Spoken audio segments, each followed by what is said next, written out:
Olá, meus amigos. Deus abençoe a vocês em nome do Senhor Jesus. Ontem nós começamos a falar sobre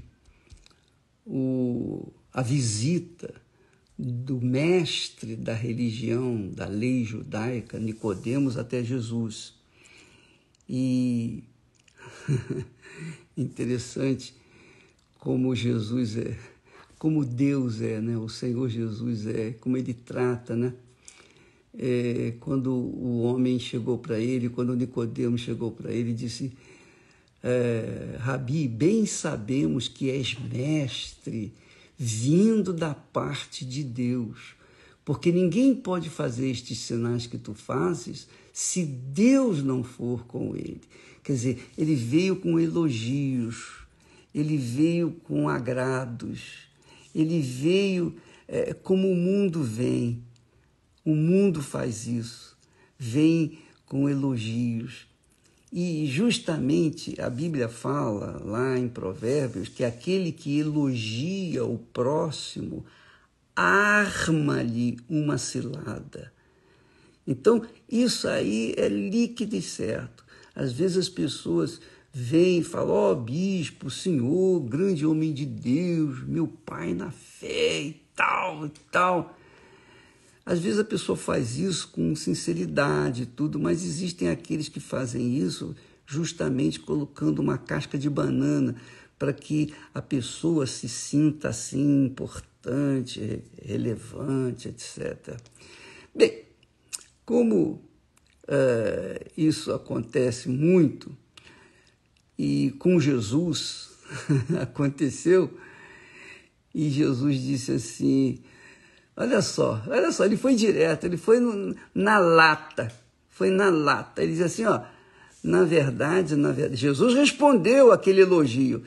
Ele, em vez de falar, né, ao mundo, aos olhos do mundo, diria: olha, você foi muito obrigado por reconhecer, finalmente alguém me reconheceu. Não, Jesus foi direto na lata e disse: na verdade, quer dizer, Jesus quis dar para ele a palavra de libertação.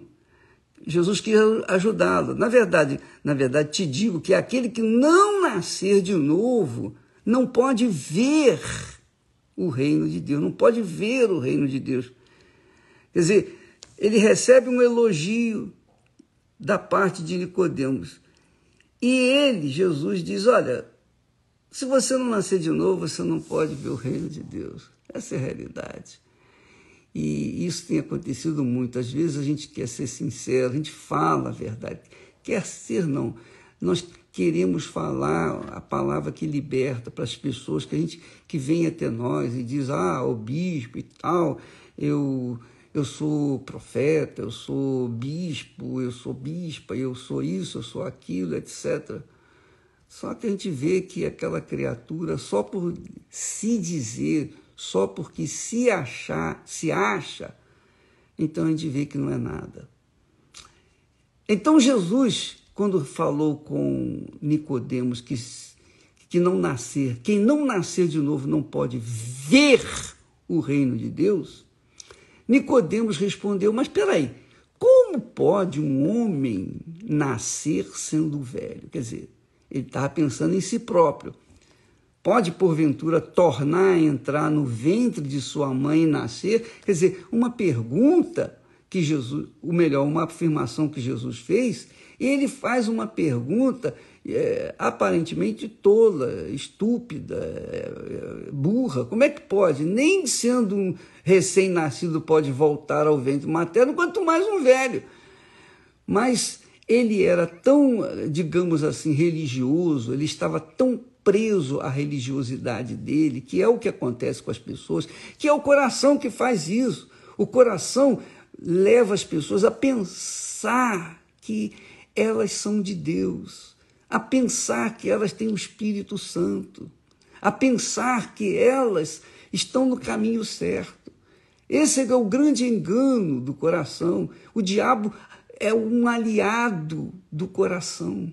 O diabo é aliado do coração. O coração é aliado com o diabo. Por isso que ele é enganador.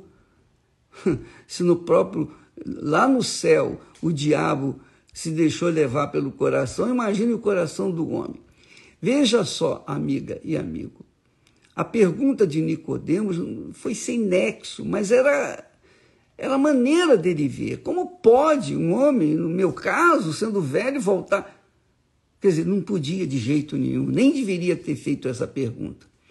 Mas Jesus novamente diz, na verdade, ele fala duas vezes na verdade. Ele não falou, na verdade te digo, não. Ele falou, na verdade te digo. Quer dizer, Jesus estava enfatizando, fortalecendo aquela ideia. Eu te digo que aquele que não nascer da água e do Espírito Santo não pode entrar no reino de Deus. Por que ele falou nascer da água? O nascer da água, você pode entender de duas formas. É a água da palavra de Deus que remove os pensamentos tolos, fúteis, inúteis, que a gente carrega, traz desde o nascimento, ou então o batismo nas águas por imersão. Das duas, todas as duas estão corretas. Você pode entender das duas formas. Nascer da água e do Espírito. Primeiro, a água da palavra é que lava. O Espírito Santo é a água que vem, não é? Que faz a gente se tornar uma fonte. Mas a água que se refere, no caso, à palavra de Deus, ela remove os pensamentos fúteis e vãos para colocar os pensamentos de Deus. Tem que pensar como Deus para você nascer de Deus. Você tem que pensar de acordo com Deus. Se você não pensar de acordo com Deus, se você pensar de acordo com a sua religião, com a sua igreja, com a sua denominação, com o seu pastor, você está perdido. Você tem que pensar como Deus pensa. Você tem que pautar a sua vida, seu pensamento de acordo com a palavra de Deus, não é com a minha palavra. Eu sou pastor, eu sou um servo de Deus, mas eu também erro, eu também sou ser humano, eu também estou sujeito a falhar. Então você não pode pautar a sua vida, por exemplo, nas minhas ideias. Você tem que pautar a sua vida, a sua fé, que é a sua alma. A sua vida depende da sua fé, a sua alma depende da sua fé. Então você tem que pautá-la na palavra de Deus, não na palavra do homem. E muita gente, por causa das doutrinas, e por causa de ideias, e por causa do sistema religioso, acaba perdendo a salvação, acaba indo para o inferno e não tem mais jeito depois. Jesus disse, na verdade te digo, quem não nascer da água. Por exemplo, no batismo, no caso do batismo nas águas, o batismo nas águas não é uma questão, eu vou me batizar, estou salvo. Não é isso, não. O batismo segue-se a um compromisso que a pessoa assume com Deus. Ela diz, não, eu não quero mais essa vida de pecado, eu não quero mais me corromper, eu não quero mais fazer isso que eu tenho feito, me prostituir. Enfim, eu não quero viver mais essa vida errada. Eu quero morrer para esse mundo. Quando ela decide isso e vai para o batismo, aí sim, esse batismo é válido, porque ela já morreu para o mundo, para as ideias do mundo, e agora quer ser sepultada. Batismo quer dizer sepultamento. O batismo nas águas é o sepultamento da nossa velha natureza. Então, a pessoa que, quando é batizada, ela se levanta das águas, ela tem que viver em novidade de vida. Ela não pode, acabou de batizar e continuar no pecado, porque se ela pecar é porque ela não foi batizada. Se ela pecar, ela está dizendo que realmente ela não morreu para o mundo, ela está viva, então não valeu o batismo dela. Eu lembro que na minha ignorância, eu fui várias vezes para o batismo nas águas. Eu fui várias vezes, se eu não me engano, 4 vezes. Eu não tinha conhecimento, eu não tinha discernimento, eu não tinha entendimento e ninguém me ensinou. Então eu fui batizando para que eu pudesse me purificar, digamos assim. mas não serve para isso, não é para purificação, é para sepultar, com licença.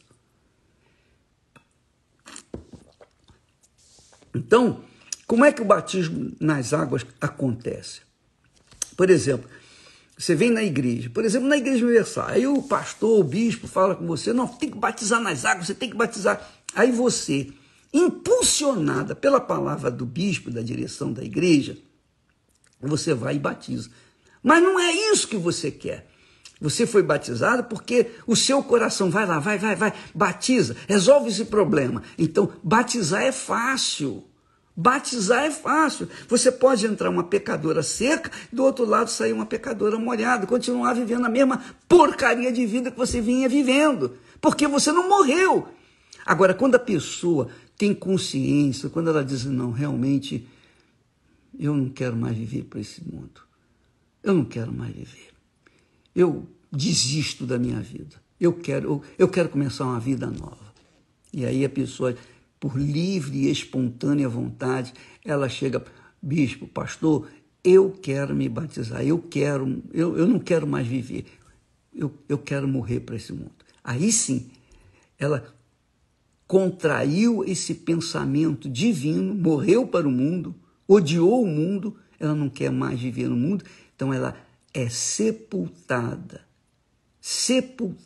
como Jesus foi sepultado, depois que morreu ele foi sepultado. Você também, cada um de nós, para demonstrar o desejo de viver para a fé no Senhor Jesus, a gente tem que morrer para o mundo. Por isso que eu disse anteontem, quem ama o mundo não pode receber o Espírito Santo de maneira nenhuma, de jeito nenhum. Quem ama o mundo é inimigo de Deus, porque o mundo é contra Deus. Então, a pessoa que é batizada nas águas, por livre e espontânea vontade, não por estímulo externo do pastor, do bispo, nada disso, mas ela conscientemente quer o batismo, aí sim o batismo dela é válido, porque quando ela se levanta, ela é uma nova criatura. E é direito dela ali nas águas, quando se levantar das águas, receber o batismo com o Espírito Santo. Ela pode até receber o batismo com o Espírito Santo, porque ela está realmente morta para esse mundo e viva apenas para Deus. E aí ela pode receber o batismo com o Espírito Santo. Então, amiga e meu amigo, se você não nascer da água e do Espírito Santo, você não pode entrar no reino de Deus. Você está fora do reino de Deus. Pense nisso. Estar fora do reino de Deus é estar vivendo no mundo do inferno, é viver no mundo do reino das trevas. Essa é a realidade. Ou você vive no mundo do reino de Deus, da luz, ou no mundo do reino das trevas. Não existe meio termo, ou é ou não é, ou sim ou não. Ou você é de Deus ou você não é de Deus. O que me chama muita atenção é que muitas pessoas, infelizmente, desgraçadamente, elas são fiéis, leais na igreja, leais ao pastor, ao bispo, à sua religião, mas vivem uma vida irrisória, mesquinha, desgraçada. Elas não têm nada de Deus. O comportamento delas em casa é como se estivesse entre os inimigos. Ela vive um inferno dentro de casa porque ela é o problema. Ela não nasceu da água nem do Espírito. Ela continua cada vez pior. Ela ficou pior até, porque vai na igreja, frequenta uma igreja, confessa Jesus como Senhor, mas a atitude dela é completamente contrária à atitude de uma pessoa que verdadeiramente nasceu de Deus. Quando a pessoa nasce de Deus, ela se torna uma fonte, ela se torna a própria bênção. Pense nisso, minha amiga e meu amigo. Não falo isso criticando A, B ou C, ou apontando o dedo para quem quer que seja. Eu estou falando isso pelo que Jesus ensina aqui. Em verdade, te digo que aquele que não nascer da água e do Espírito não pode entrar no reino de Deus. Pense na sua situação. Pense na sua situação, porque é a sua alma que está em xeque, que está correndo risco e sujeita à perdição eterna. Só depende de você mesmo decidir virar as costas para o mundo, e quando falo mundo, é mundo. A Bíblia fala, João fala lá, que aquele que ama o mundo, o amor do Pai não está nele. Quer dizer, não tem nada de Deus. Deus abençoe e até amanhã em nome do Senhor Jesus. Continuaremos no mesmo espírito. Até lá.